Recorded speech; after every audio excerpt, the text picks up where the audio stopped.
Hello, everyone, and welcome to SCORE Fairfield County's live webinar, What Gear You Will Need to Record a Quality Sounding Podcast. I'm Tim Ryan, a webinar coordinator and a business mentor here at SCORE Fairfield County. I'll be your host today, and our presenter is Gino Cordone. More on Gino in just a minute. First, some brief info about SCORE. We're the nonprofit all-volunteer national partner of the SBA. SCORE offers three primary value-added services to small business owners. One, free one-on-one counseling. Two, educational workshops and webinars like this one, over 100 per year. And three, we have extensive resources on our website, including templates to help you build your business plan. We also have a large number of recorded webinars on our website that cover a wide range of business topics. These can be viewed at any time by clicking on the On-Demand Webinars button on our website. Some useful info about today's event. We have set aside time for Q&A at the end of the presentation. If you have a question, please use the chat button at any time during the presentation. It is located in the lower part of your screen. Our webinar will end sharply at 1 p.m. to respect your time. The session is being recorded, and the link to the recording will be available at fairfieldcounty.score.org within the next day or so. Now it's my pleasure to introduce our speaker, Gino Cordone. Founder and owner of Pleasant Podcast, Gino has been working with podcasters for the past 5 years and been involved in audio engineering for over 10 years. Gino has recorded and edited hundreds of podcasts and helped people and businesses launch their own podcasts. Gino has worked with everyone from individuals to nonprofits like the ALS Foundation of Connecticut and large corporations like Shipman and Goodwin. I'll turn it over to Gino. Gino, it's all yours. Thanks, Tim. Appreciate it. And thanks for everybody for joining today and being interested in podcasting. This is my second SCORE webinar. So if some of you have seen the first one, thank you for coming back. And hopefully we answer all your podcasting equipment questions today. This presentation is going to be about podcast equipment, the gear that you will need to record a quality sounding podcast. So first, just a little bit about me. My name is Gino Cordone. I have a bachelor's in mechanical engineering from the University of Hartford, and I worked for two major military defense contractors. First one was Electric Boat down in Groton, and then I worked for Pratt & Whitney in East Hartford. And a couple of years into my career of mechanical engineering, I kind of realized that I wanted something more, and maybe the 9-to-5 engineering career wasn't for me. So I tried to start thinking about other opportunities and other options that I could get into. I used to listen to a lot of podcasts back in the day because I had a long commute. So one day I was listening to this podcast that had really good content and I liked what they were saying, but the audio quality was really distracting and it was kind of hard to hear. And then I kind of got the idea. I was like, oh, maybe I could kind of help this podcaster make their podcast sound better. I've always been into music and kind of taught myself audio engineering and been doing it like since high school. So I thought like if I had the audio files, I could make it sound better. So got home that day, I Googled podcast editing to see if it was a thing. A few people were doing it. And then that kind of let me know that it was a thing. And I created a website, social media, started getting some clients, and have kind of been doing stuff for podcasters ever since. In 2001, after a year of being home from the pandemic, I left my corporate job and now do podcasting full time. I help people grow and launch their podcasts, as well as getting into teaching podcasting more and more, especially with the help of these SCORE seminars. I have two podcasts of my own. I run a blog on my website, and I have a weekly newsletter. All right, so let's talk about a little overview of what we're going to talk about today. First, we're going to talk about microphones and other hardware gear that you're going to need. Then we'll dive into recording programs, remote recording programs, and then how to use your gear best. And then we'll touch on video podcasting a little bit. And then we'll talk about where to record and acoustics, that sort of thing. And finally, we'll cover uploading and how to get your podcast online. All righty. So before we start, I do want to have this little caveat slide. I don't believe that you need to spend a ton of money or on equipment to have a good sounding podcast. So this isn't going to be like a, buy the most expensive equipment sort of thing. It's going to be giving you your options of here's the more expensive equipment, here's the cheaper equipment. I really believe that recording technique goes a long way. And if you use your equipment properly, then you can get a good sounding recording with pretty much any sort of gear that you have at your availability. Also, finding a good space to record is important, and doing things like picking which room you're recording in and acoustics. There's no one solution for everybody. I always get the question, like, what's the best podcasting microphone? And there's really not one best microphone. It's dependent on your budget and your situation. So we're going to go into those and cover some of the different options out there.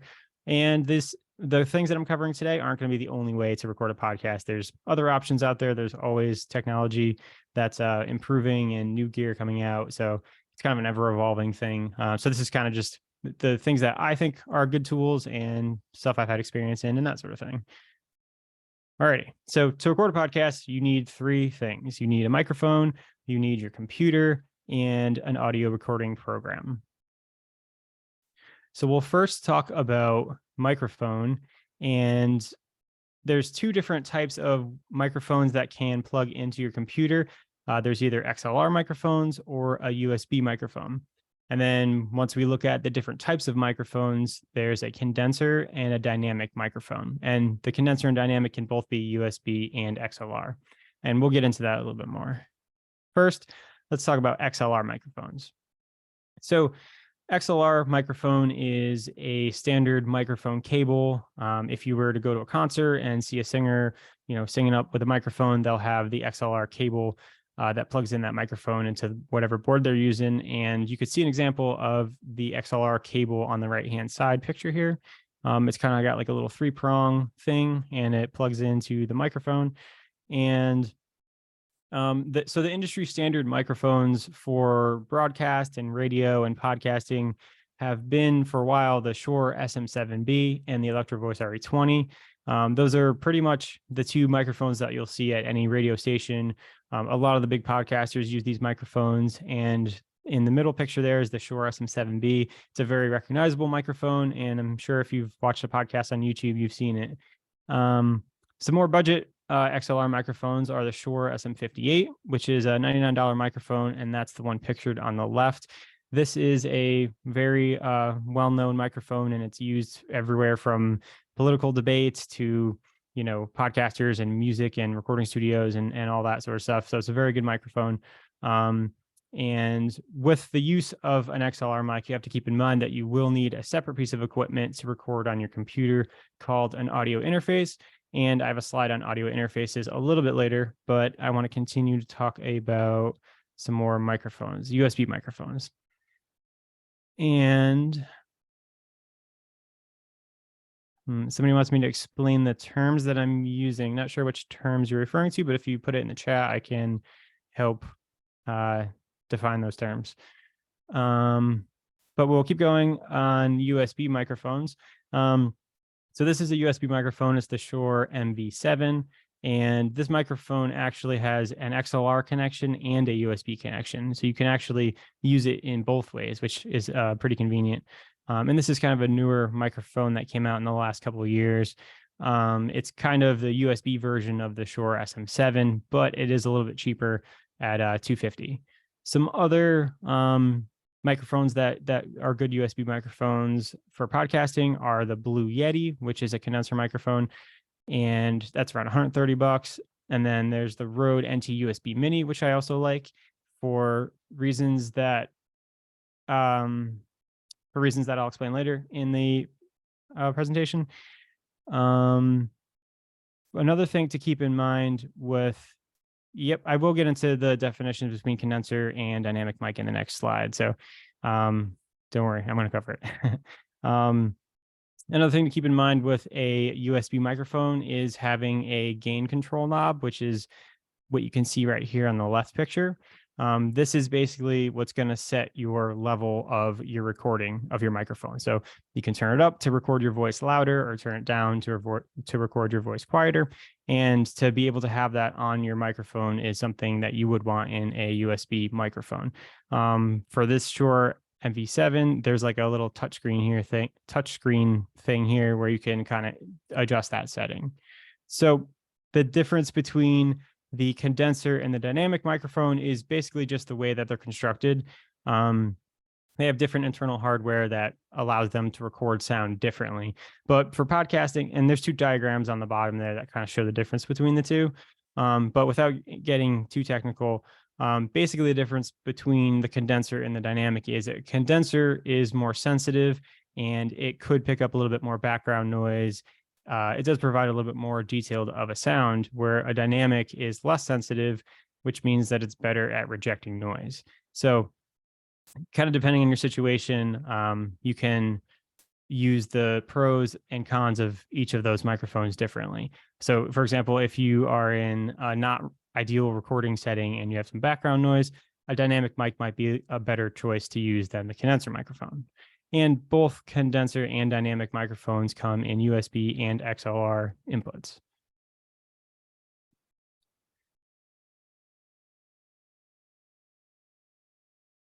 I'm just looking at some of the questions right now. What is an XLR input? So maybe some of you joined a little bit late, but this is the XLR connection here. It's just a different way to plug in your microphone. It's a different kind of cable. So, but in order to record a podcast onto your computer, you need to get your computer to plug into your microphone. And again, this is the USB connection, and then this is the XLR connection. It's just a different way of plugging it in. And I think I'll save the questions for the end now, or maybe I'll stop halfway, but I'm just going to keep going through and not really doing the questions live. So, all right, those are your microphone options, and some other things that you might need to record your podcast are some microphone accessories. These are a couple different mic stands that you might want to use to record a podcast. The one on the right here is a desk stand. So you kind of just place that on your desk and you hook up your microphone to the clip on the end of it. And that's good for being able to put the microphone on your desk and kind of record. And then there's also the boom arm, which is the more popular sort of microphone stands. You'll see a lot of the, again, popular podcasters on YouTube use these. I'm using one right now, actually. It's attached to the side of my desk. And when I go to record a podcast or a Zoom call like this, I'll just swing it over to me. And then when I'm not using it, I can swing it out of the way. So that's kind of a nice thing to have. These boom arm mics are a little bit more expensive than these desk stands. But the main thing is you want to have your microphone stationary when you're recording. You don't want to hold your microphone because that can create excess noise and unnecessary noise just from handling your microphone. So you definitely want to have your microphone standing on its own, like mine is right now, and then being able to speak into it.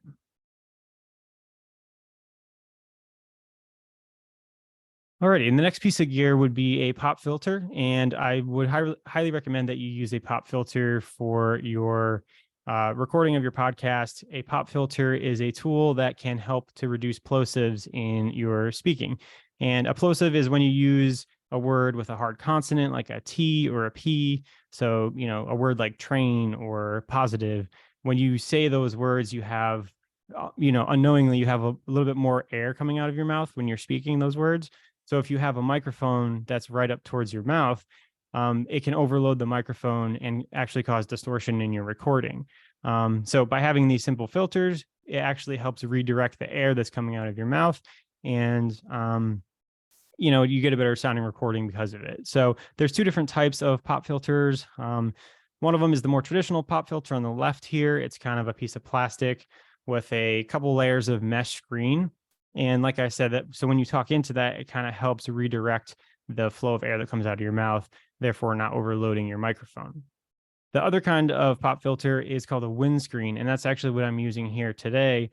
And this is a kind of a less, obtrusive piece of gear where you could kind of just slide it over your microphone, and it looks a little more professional. If you're doing a video podcast, for example, you probably wouldn't want the big circular ring pop filter just because it looks a little more cluttered and maybe doesn't look as visually appealing, but they both do the same thing. And when you're recording a podcast or any spoken word, really, you want to make sure that you're using at least one of these.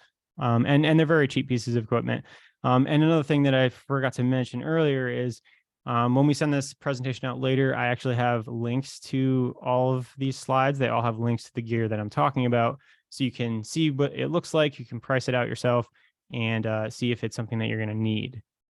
So yeah, this is linked to one of these on Amazon. This one's linked to Windscreen, and the whole presentation is like that. Alrighty, so now let's talk about audio interfaces. And again, you're only going to need an audio interface if you are using an XLR microphone. A USB microphone will not need an audio interface. So if you're using an XLR, you're going to need one of these different types of interfaces.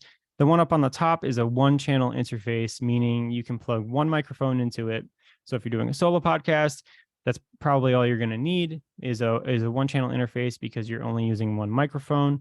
Whereas if maybe you and a friend are co-hosting a podcast and there's two of you and the both of you have microphones, then you'll want to get a two-channel interface so you can plug both microphones into your computer. And these interfaces are pretty cheap nowadays. The two-channel is 170, so it's really not, breaking the bank too much. But it is an additional cost if you are comparing it to a USB microphone. Some newer equipment that has come out recently from Rode is what's called the Rodecaster Pro, and that's the kind of mixing board you see on the bottom. It's kind of like an old school mixing board, except it's digital and it's also an audio interface. So you can actually plug in your microphones into this board, and you can also accept like Zoom calls and different inputs from your computer. You can also use those pads to, trigger sounds or trigger intros or music. And then the faders on the bottom you can use to adjust the levels of the microphone. It's a really nice piece of equipment, and there's a lot of things that are built into it, including some software which has some audio tools like compression and EQ and noise removal and things like that. It's meant to be more of like a simplified mixing board specifically designed for podcasters. It's a little pricey, but those are pretty nice pieces of equipment. All right. And if any of you attended the last SCORE seminar that I did mention a microphone that is like a really cheap and easy setup for people who are not tech inclined or don't want to be tech inclined, don't want to learn some of this stuff. This is a microphone called the Rode NT USB Mini. It's a $99 microphone, and I think it's a good option for people who want the simplest setup, because when you buy this microphone, you actually get access to the Rode Connect software that they offer. And for some reason, you have to have this specific microphone. Any other Rode microphone won't work with this program. But if you have this specific microphone, you can use this program. And here's just a screenshot of what the program looks like. You pull it up and you basically input your microphone, and you basically just hit that big red record or the big green record button there. It'll turn red. You can do all your recording, and then you can hit stop. And then you have your files ready to either send to somebody for editing or to publish if you're not going to do any editing. So it's a really nice, easy setup. And there's only one downside I would see to this setup, is that it is a condenser microphone. So again, it's that more sensitive type of microphone. So if you are in a louder area and, maybe you have some external noise, that might not be the right setup for you. Another thing with this microphone is I would also recommend getting an actual mic stand, even though it has a microphone stand that it comes with. It's only like a few inches off of your desk. So that's not going to be ideal for recording a good podcast. And we'll talk a little bit more about that when we get into talking about microphone technique. All right, let me see if there's a couple questions. Welcome for the links. Would you need two of those for if you were interviewing somebody? Yeah, so if we're talking about this microphone here, depending on how you're doing the interview, if you're doing an in-person interview, you would need two microphones. I wouldn't recommend using one microphone to record two people, usually because you end up sitting different distances apart, and then you have different volume levels, and usually you can't use good microphone technique if you're trying to share a microphone. So I wouldn't recommend sharing a microphone if you are trying to record a quality sounding podcast. So I have a blue snowball. Do I need a screen?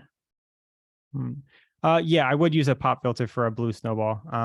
Some microphones out there say that they have built-in pop filters or windscreens.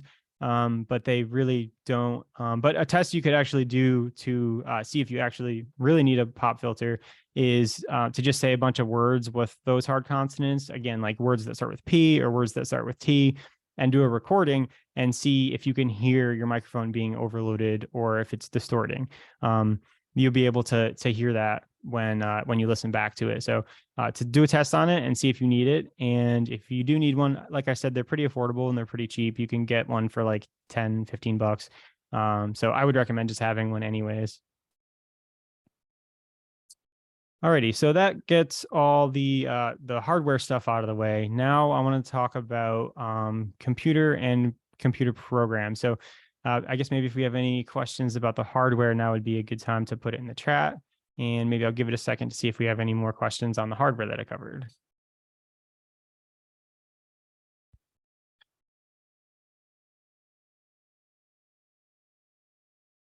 Let me just look back through, see if I missed any.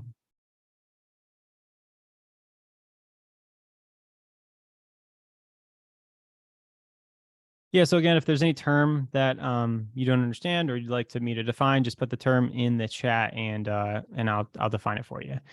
If your co-host is in a different location, must you have the same equipment? That's a good question. No, I don't think you have to have the same microphones if you're in a different location. You will need a remote recording platform in order to, have a conversation with them. And we'll talk about that again later in the presentation. But I wouldn't say that you would need the same microphones. If it's, easier to buy two at once and they both make sense for you, then maybe that makes sense. But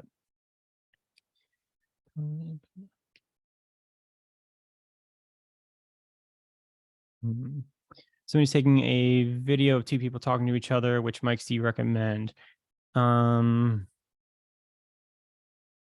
So I guess it depends on how what the video is and what you're trying to do with it.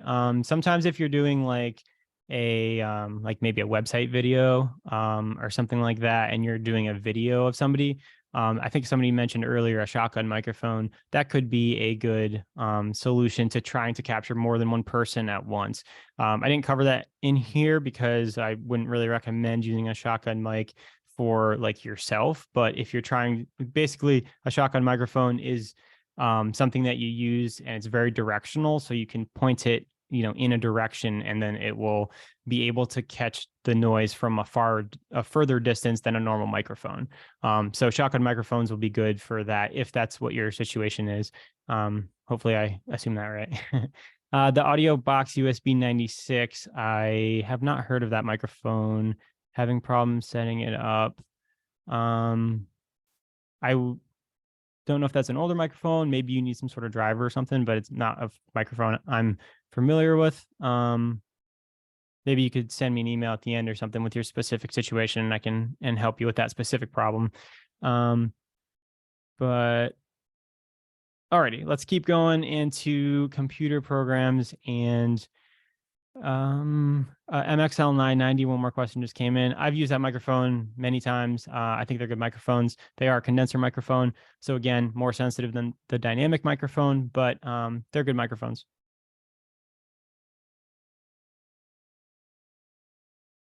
Can you make a podcast on a laptop? Yes, I do all my recording on laptops. Most computers nowadays, their sound cards and all the internals are pretty much good enough. And that's kind of what I'm getting into now. So that leads me good to this slide, is that most computers and most laptops are pretty good enough computing power wise to record audio and to record high quality audio. I've never really had an issue with a bad sounding audio quality due to a sound card or anything like that. So pretty much any computer can run these programs. But the programs that I want to talk about are specifically audio recording programs that you download to your computer. These are kind of like, a Microsoft Word or a Microsoft PowerPoint that you would have downloaded to your computer. And they're called digital audio workstations, or DAWs for short. These are a couple of the ones that I would recommend specifically for podcasting. So the first one is GarageBand, which comes with most Mac computers and even tablets and stuff like that. It's free, and usually it comes downloaded already to your device when you get it. It is Mac only, so you can't have it on PC as far as I'm aware. Audacity is another one that people use for podcasting. It's free and you can use on both Mac and PC. Reaper is the DAW that I use, and it has a one-time fee of $60, again, on Mac and PC.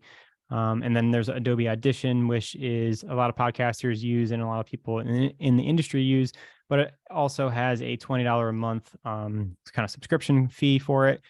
So that might be out of most people's price ranges, or just, an additional expense that you don't really need. But if you're familiar with it and it's what you like, totally, go ahead and use it. And then Rode Connect, which is what we talked about a little bit earlier, which is free for the Rode NT USB mini mic. So these programs you download to your computer and they allow you to record audio, they allow you to edit and manipulate audio, and then you're able to render them as an MP3, which will be the final product of your podcast. So a lot of the stuff on, for editing and post-production, you'll be doing that work in these programs. So they do take a little bit of learning to get used to. There's certainly a learning curve for all of them. Some of them are a little bit easier to use than others. I would say GarageBand's a more straightforward, intuitive one. Reaper, I remember when I first downloaded it, it was a little bit confusing to look at, but once you kind of get the hang of it and learn some basic functions, it becomes, for me anyways, it became really easy to use, and you can customize a lot of things on it. Audacity is down here on the left-hand corner, and it's a little more archaic. It's a little harder to use, but there's tons of people that use it for recording podcasts and even for recording music and that sort of thing, because it's a great free open source program. So next, I want to talk about remote recording platforms, which are different than your DAWs or your recording applications that you download to your computer. A remote recording platform is just like we're using right now, Zoom, and it's a platform where you can interview somebody or you can talk to somebody who's not in the same location as you. Zoom is a perfectly fine platform to record your podcast on, and many people do it. But there's also specific podcast recording remote platforms out there. Riverside is a big one. They do a lot of advertising. You may have heard of it. Zencaster is one that's been around for a while that used to just be audio, but now they're audio and video. And Squadcast is another one that is out there. And I actually just did a test on the audio quality for each of them. And I think I was mostly impressed with the Zencaster audio quality. But all the bottom three have high quality audio and high quality video, where Zoom has not as high quality audio or video, but it was more so designed as a meeting interface and not really for podcasting. So you can use Zoom for free if you have podcasts that are under 40 minutes in length, because if you don't have a paid version of Zoom, you get cut off at that 40-minute mark. So if you have a tight budget and you have a 30-minute podcast, Zoom might be a good platform for you.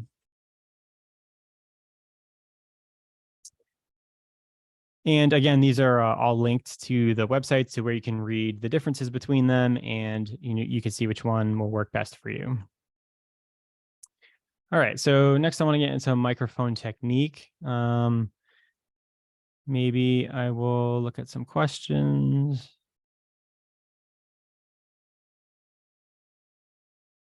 Okay, so it's a PreSonus interface. Again, this is back to that specific question. You probably need some sort of driver or something. Some of the older interfaces were very finicky with their drivers. So you might have to like Google search your interface and then search for a driver, and then actually download a driver to your computer to use that interface. So that might fix that issue. Can you just put a microphone on a few books to give it height? I asked this question because I've asked it before. Okay. So sorry, I missed the question, but I would say that, I mean, you can, but you can get a microphone stand for like 10, 15 bucks. And to me, I would rather just, it holds it nicer, and, you don't have to like balance it on anything, and it looks a little more professional. I don't know. I would prefer to have a microphone stand. But if it holds it in the way that you would need it and you don't have to mess or fidget with it, it doesn't fall, then sure, as long as you're using good microphone technique, then I would say why not. And again, leads me into this slide about microphone technique. So no matter what kind of microphone you have, if you're not using good microphone technique, you're not going to get a good sounding recording. So you could have a $400, $500 microphone, but if you're not using it well, it's still not going to sound good. So that's why I say, no matter what kind of microphone you have, you can get a decent sounding recording off of pretty much any microphone that's in the $100 range. So mic positioning is the first thing. You want to make sure that you're finding the front of your microphone and positioning it at your mouth. And although that sounds, really simple and straightforward, some microphones, it's not evident to where the front of the microphone is. There's a little figure down here of the Blue Yeti microphone, and it just shows a common misconception of how that microphone is being recorded. Some people will point the top of it at your mouth, which is not where the microphone is actually picking up sound. You actually want to hold it kind of perpendicular to yourself and talk right into it. So you want to make sure that you find the front of it and, point it accordingly. A good analogy, I guess, for microphones is think of it like a flashlight, that when you point a flashlight somewhere, it's going to illuminate whatever's in front of it. And it's the same thing with a microphone. Wherever you point a microphone, it's going to pick up sound kind of in a similar pattern. So another thing that's important is microphone distance. And that's just how close you are to your microphone. I recommend 2 to 4 inches, as long as you're not bumping into your mic. A lot of people will, and that's why, again, if with the book example, if you are able to do that with your books, then, go for it. But I think a lot of times podcasters will put their microphone too far away from them, and it's not going to pick up your voice as well. And it's also going to be picking up more of the echo in your room. And you can actually hear that distance in the recording. You can hear that somebody's further away from it. So that's not something that we really want for an audio vocal recording. With anything, with any spoken word, audiobooks, or anything like that, you want to be nice and close to your microphone. Another thing that's important is staying on your microphone and making sure that as you're recording your podcast and talking to, your guest or your other hosts, to make sure that you're staying in kind of one position and being as close as you can to your microphone. You don't have to be perfect, but trying to stay on your microphone is going to be important, because anytime you move like to the side or to the other side over here, you'll hear that in the recording. And it's just, not really what the listener wants to hear. You don't want to distract your listener with kind of moving around and that sort of thing. And then setting your microphone gain is the other piece of the other thing that you're going to want to do when you're setting up your microphone. So I think I'll go over this a little bit. Maybe I'll go back and set the slides and show a little bit more about what adjusting your gain is. So your gain is basically just setting the volume that your microphone is recording at. So you can either turn it up and record your voice really loud, or you can turn it down and your voice will be really quiet. And you really want to hit a sweet spot of being able to record at a decent level. So this is a good visual representation of how you would do that. Again, this is Rode Connect. And once you have your microphone plugged in, this little meter here will actually go up and down when you're speaking. And they actually give you a little bracket here, if you can see that. And that's kind of the window where you want to be when you're speaking. So this will be bumping up and down, and you kind of want to try to be in there in that little range when you're setting your microphone. If you're below here, then you're going to want to turn this fader up. And if you're hitting the top of it and it's turning red, you're going to want to turn it down. And this is important because if you don't set your microphone levels properly, again, you can cause distortion, or you can be recording too quiet and maybe, there's too much noise in the recording. So general rule of thumb is you want to be 3/4 of the way up this scale. This is your audio level meter or your VU meter, and wherever you're recording, you'll have that meter as your indication, either on your computer or, somewhere in your recording device. So that's an important thing for microphone technique, is making sure you set that properly. And then the last thing is just avoiding noise. Make sure that your cell phone's off, making sure there's no fan or anything going. I've definitely edited tons of podcasts in the past where, somebody has a bracelet on and they're talking with their hands, and, the microphone's picking up that clinging. You can't do anything about that. So even just like a dog drinking water or barking, people in the background, you want to make sure that the environment around you is quiet while you're recording. All right. And I did want to cover video podcasting a little bit. I do think that video podcasting is separate from audio podcasting, and it is kind of a different animal. And especially like price wise and stuff, it could get really pricey really quick. Maybe now's a good time to go back. I saw some more questions come in. I do have my contact info at the end of the presentation. Yeah, GarageBand is a totally good DAW to use when you're just starting out. You know, it really doesn't matter which program you're using as long as you know how to use it. And that's really the difference between the different programs, is like the workflows. So if you have one program that you already know how to use, I would totally just use that one. Don't let anybody tell you that like a different recording program is going to make you sound better, because that's totally not the case. They all do the same thing. They may have more options for manipulating sound and that sort of thing.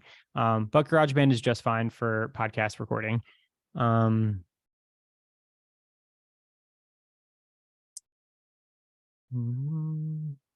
application. Somebody wants to know programs for recording singing and music that are remote from each other. Not sure if you mean like recording and then sending files back and forth, because that would just be like a DAW, like Reaper, you could record music on. But if you mean like live rehearsing, I think there might be some programs out there, but I'm not sure any of them work very well. I've never used any. I don't really have any experience in it, so I can't really talk to that.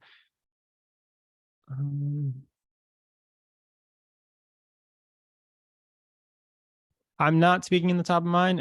It's kind of just the angle. It's pointed like kind of right in my mouth. And this is a different microphone than the Blue Yeti. All right.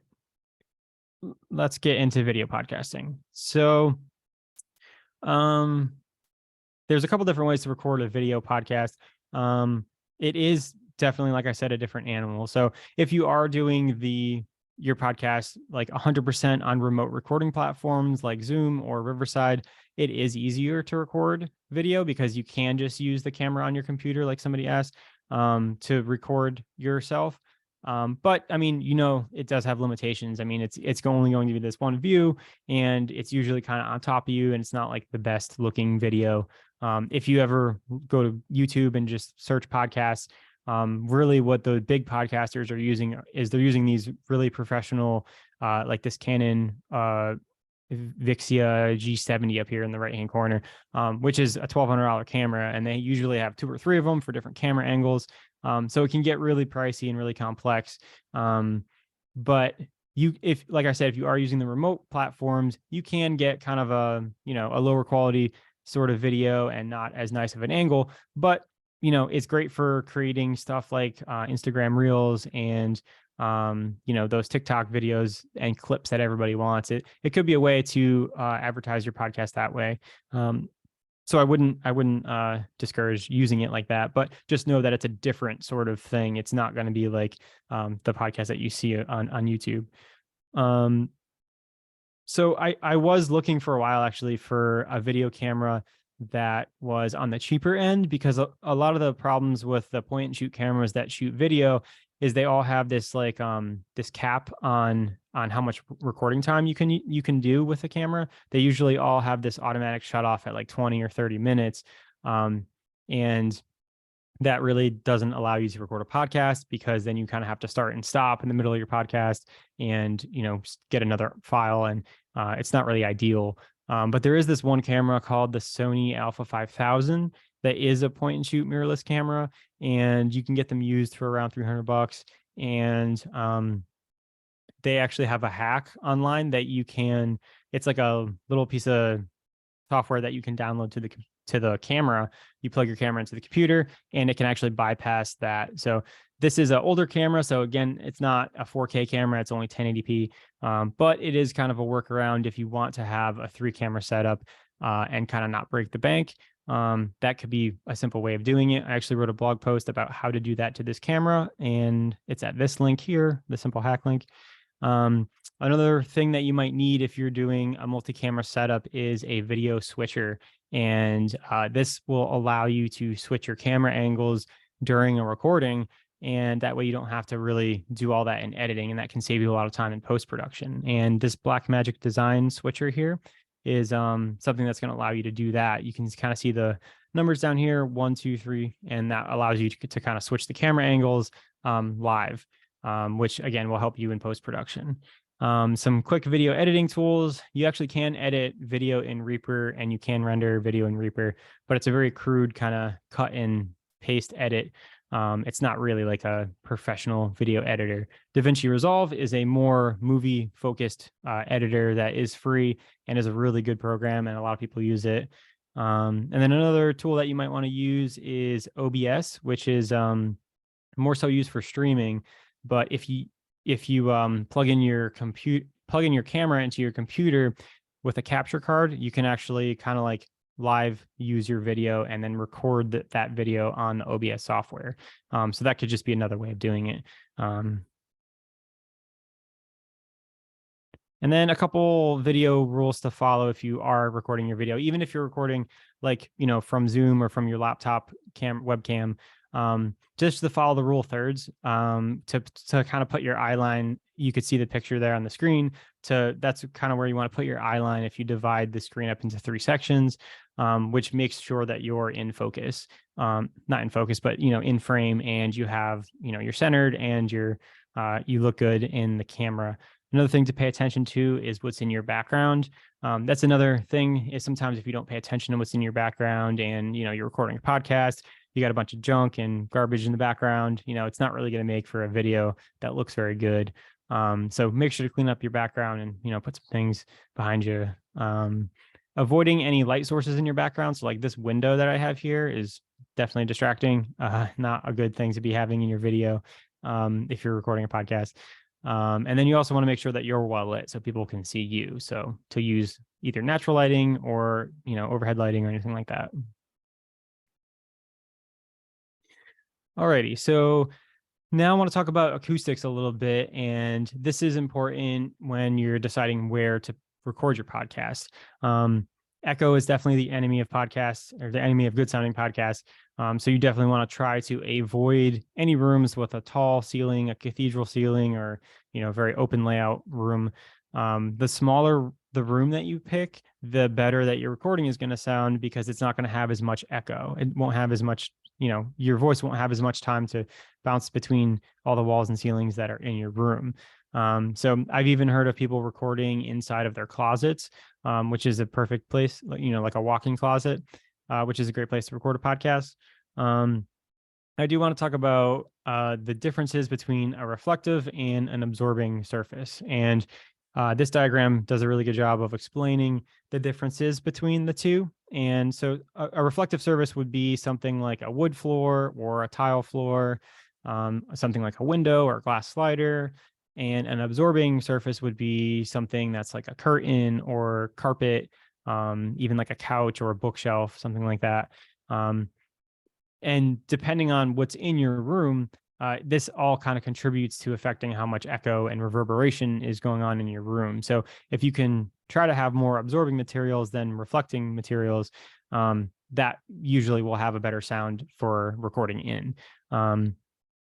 There's also some things you can do if you have like an empty room and your walls are all empty. Putting things on your walls or putting up a bookshelf or putting a curtain over a window are all things that you can do to kind of help the acoustics in the room, and to try to minimize that echo. And then lastly, again, we talked about it earlier, but listening for noise. If you have a fan, or some people have like an air conditioning vent that's near their microphone and it kind of turns on by itself, that would be something you want to stay away from. Obviously, be away from your phone, put it on silent, and you want to remove pets and people from the room that you're recording in.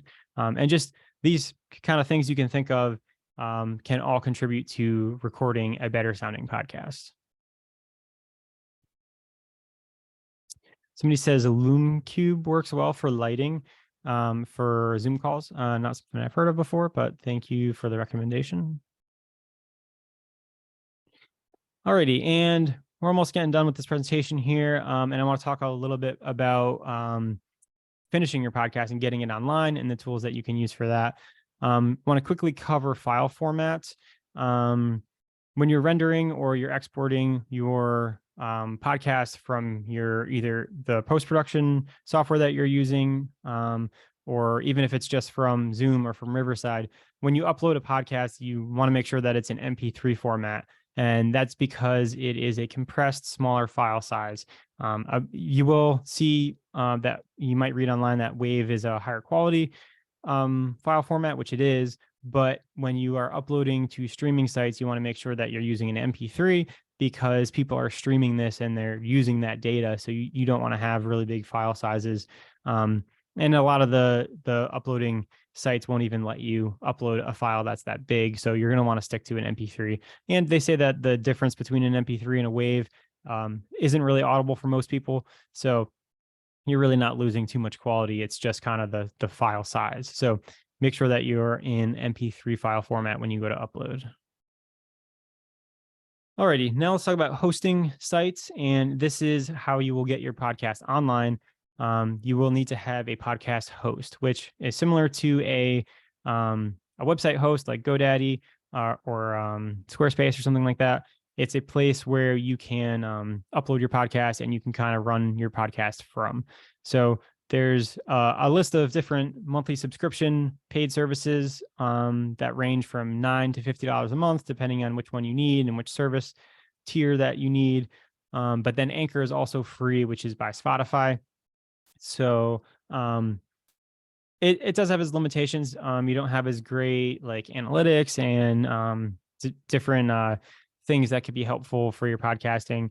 But you can, again, these are all links. So you can kind of click on each one and see what they do individually. They all kind of like specialize in something a little bit different depending on what you need. So Transistor is the one that I use, and I like it because it allows you to have more than one podcast at once. And it's really easy to switch back and forth between the two. So that works for me. But there's, other ones out there, and that's one of the things that you can't do on Anchor. You can only have one per email. So if you're doing more than one podcast, that might not work for you. But the hosting site is, again, where you will you create your profile and then you kind of put all your information from your podcast onto there.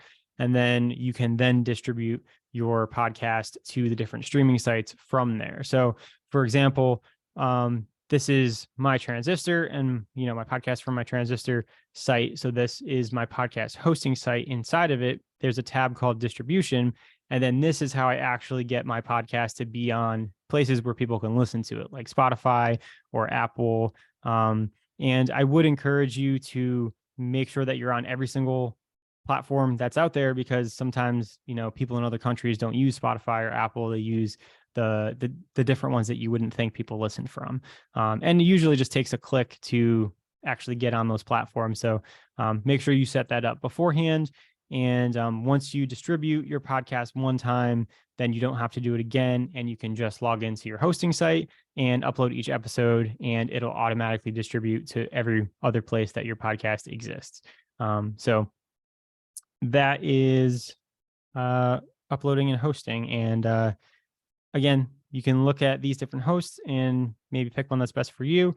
And then these are kind of just a list of ones that you want to be on. And there's probably more than that too, but I would make sure that you're at least on this list. Alrighty, so now we come to the end. Let me run through some of these questions that I saw come in. Raven is building a podcast room from scratch. That's awesome. Drywall is not up yet. Is there any additional materials that you will need to help with absorption? Yeah, there's so there's a couple things that you can do for if you're building a wall. Some people do like a double layer drywall, and in between the double layer, there's I forget what it's called, mass loaded vinyl, which is kind of like it looks like a vinyl sheet that you can kind of like put up on the wall, and that's supposed to help from sound transmission. And then there's also another thing that you can use that kind of does a similar thing. I think it's called green glue or something like that. But if you it's basically like a putty that you kind of put between the walls. And again, it's supposed to help for sound transmission purposes. I forget what it's called. It's not green glue, but if you search like audio construction materials or something, it might come up, or send me an email after and I could find the answer for you, but it's not coming to the top of my head. So there's that you can do for like actual construction. And then there's other things you can do, like acoustic panels you could put inside your room to help absorb more, frequencies and bass traps, that sort of thing. But yeah, if you're building it from scratch, you definitely have some options in construction. RB finer board is good quality. So is terry cloth. Okay. That might be for construction. The answer in the construction. Thank you, Jasper. Thoughts on Apple Podcasts? Not sure I have any. Well, maybe I do. So no, you don't have to pay for each platform. What you basically just pay for your hosting site, and then you can submit your podcast to Apple Podcasts, to Spotify, Pandora, all the stuff on there for free. And they basically just make sure, you follow the rules, and then they'll approve you after a couple hours or a day or so. Apple Podcast is really annoying to get on if you are not an Apple user. For example, when I was uploading my podcast, I don't have any Apple. And in order to submit to Apple Podcasts, you need to log in with an Apple ID. So it can be kind of cumbersome for somebody who doesn't have an Apple ID and that sort of thing. But most of the other ones are just a one-click submit type of thing. So it's a little bit more annoying, but you definitely want to be on Apple Podcasts because tons of people use Apple Podcasts and listen on Apple Podcasts. So whatever it takes, you got to figure out how to get on there. Does it help to put up eggshell foams on the wall? I mean, it does help a little bit, but because they're really thin, usually, if I'm thinking of eggshell correctly, it doesn't really do a whole lot. Like sometimes you'll see people kind of like plaster them on the wall, and it's a little bit helpful, but I don't really think they're designed for like, absorbing frequencies that your voice is coming from your voice and that sort of thing.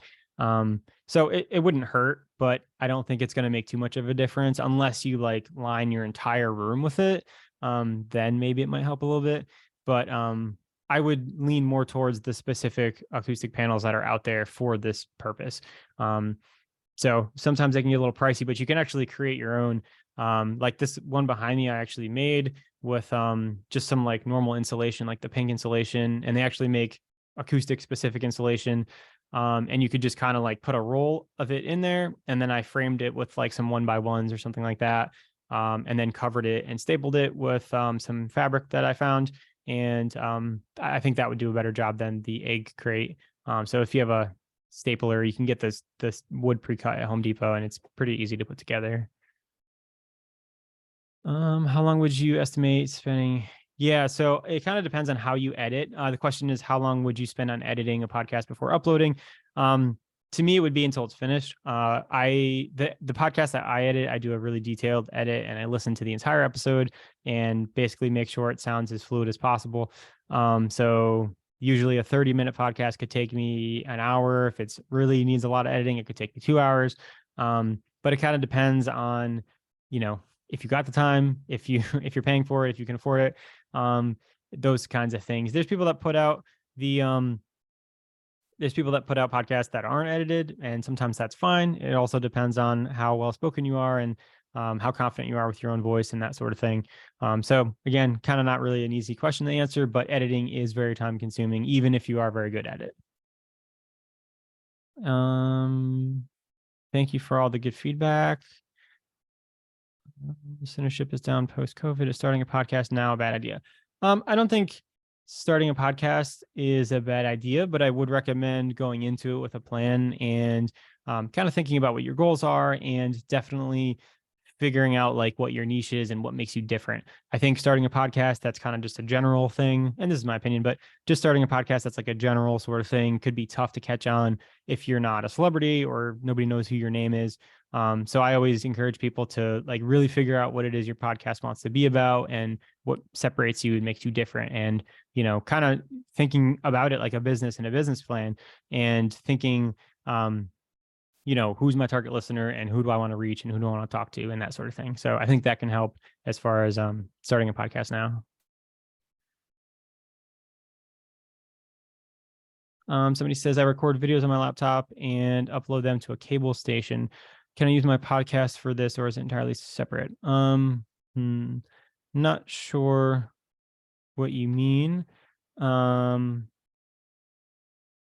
I mean, if you are recording one way and you have videos, then I imagine you could do that to record a podcast as well. I'm sorry, I'm not really sure I understand your question as much. Some questions I don't understand. Sorry. How do you manage consulting multiple podcasts? I have a couple different programs that I use. One of them is Dubsado, which is it's kind of like what do they call it? A CRM, but it's for creatives. And it allows you to like template emails and automate stuff, create schedulers. So that helps with managing people. I can have specific projects of people, and I can click into the project, figure out where I'm at, where I left off, and that sort of thing. I use that, and then I kind of use Asana. I pay for Dubsado, so that's like $360 a year, I think. And then I use the free version of Asana, which is kind of just like a task manager. I think that their free version is pretty robust, so I've never had to pay for it yet. And those are the two things that I kind of use, as well as just like paper. I'm always writing stuff down. So I don't plan on starting a podcast, but I want to provide resources and a podcast space in my city. That's cool.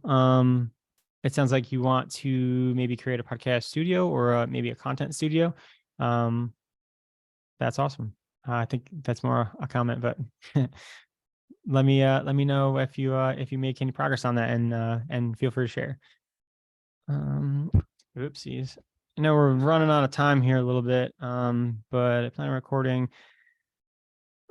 my blog post so that people can hear instead of reading. Can I link the file on my blog, or do I need a host? It depends how you do it. If there's definitely ways to do around it without having a host, but it wouldn't necessarily be a podcast. You could upload audio files to like SoundCloud, but you probably have to pay at a certain point. You could upload audio to YouTube for free and then embed a YouTube link into your blog post. But that's not going to be a podcast, and that won't allow you to distribute to like Spotify and Apple and that sort of thing. What's the best program for embedding a podcast or website? So a lot of the hosting sites actually have like embed players, which are nice. So I know Transistor has that. On my website, for example, you can go to the podcast tab and you'll see the embed player. But I think most of them nowadays have a good embed player. They'll have like their labeling on it. But I know like Anchor even allows you to do that. Can I record a podcast that's uploaded to a cable station? I'm not familiar with how cable stations work. But I guess if it's a video podcast and you wanted to like put it on public access, I would imagine you can do that. But again, I don't have any experience with that. So sorry, I can't really answer that question. Let me see if I missed a question. I think we have time for one more. Andrea asked a question. I would like to set up a camera pointing to me and another dock cam and recording the screen. How can I do both? Yeah, you could use OBS for that. OBS allows you to put in, so OBS, I kind of touched on it briefly, but it's a program that a lot of streamers use, and you can actually record your screen with that, and then you could input another camera file. So you can, and you can also change the frame. So like on YouTube, for example, if you see people like, screen sharing and then their little in the corner is their face, you could do that on OBS. And OBS is a free program that you can use. It's again open source, so it's a little old school, but there's tons of resources that can tell you how to do that out there. Okay. All righty. Late ones coming in. Any advice on modernization / revenue strategies for podcasts? Yeah, I mean, that's kind of a big that could be a whole score seminar in and of itself. My advice would be to get your podcast to be successful first, and then to think about monetization. I think if you're starting a podcast just to make money, it's going to be really difficult to get your return on investment. It's a lot of work. And I think, just going into for monetization could be tough, unless you have a lot of capital and that sort of thing. But yeah, those are kind of my thoughts quickly on that. Thanks, Gino. As a reminder, recording this webinar and the materials will be available within the next day or so on our website under the on-demand webinars. Again, SCORE offers free individual counseling, so please use the link that's on our website to request a mentor. Also, please fill out your evaluations that have been sent at the end of the webinar. On behalf of SCORE, I'd like to thank you all for attending today's live webinar. In closing today, a big thank you to Gino Cordone for presenting today. Thanks again and enjoy the rest of your day. Thanks, everyone.